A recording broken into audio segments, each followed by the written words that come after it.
जनसुराज्य पक्षाला विधानसभेसाठी 15 जागा हव्यात।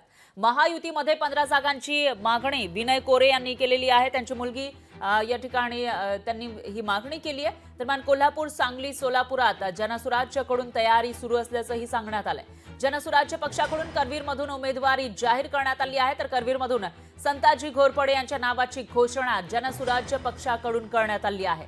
त्यामुळे आता महायुतीमध्ये जनसुराज्य पक्षाला 15 जागा मिळणार का ते बघावे लागणार आहे, कारण महायुतीमध्ये एकीकडे आहे भाजप, ज्यांच्या मागच्या वेळेला 100 पेक्षा जास्त जागा निवडून आल्या होत्या, त्यामुळे 150च्या आसपास आपल्याला जागा मिळाव्यात अशी मागणी त्यांच्या नेत्यांकडून केली जाते।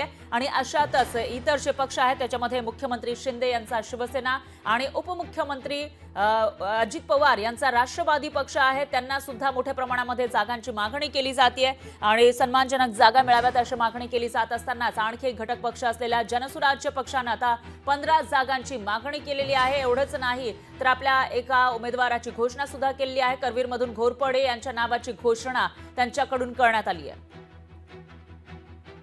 लोकसभेला आम्ही कुठल्याही जागा न मागता बिनशर्त पाठिंबा महायुतीला त्या ठिकाणी नरेंद्र मोदींनी परत पंतप्रधान व्हावे म्हणून दिला होता आणि तशा प्रकारचं यश आम्ही कोल्हापूरच्या हातकलगडी मतदारसंघात त्या ठिकाणी मिळवून सुद्धा दिलं आणि त्यावेळेला ही भूमिका मांडली होती की विधानसभेला मात्र महायुतीनं आम्हाला सन्मानजनक जागा त्या ठिकाणी द्यायला पाहिजेत आणि तशा प्रकारचा प्रस्ताव 15 जागांचा महाराष्ट्रात आम्ही महायुतीच्या समोर त्या ठिकाणी ठेवलेला आहे।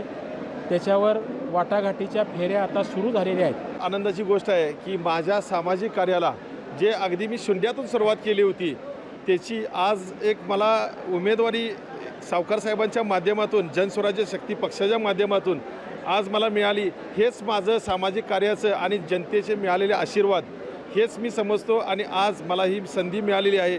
या संधीचं 100% सावकर साहेब, माझी आई आणि वडील ह्या भूमिकेत माझ्या पाठीशी आहेत, त्यामुळे मी ह्या संधीचं चांगलं सोनं करून दाखवणार आहे। लोकशाही मराठी ऐका, पहा, जागरूक रहा।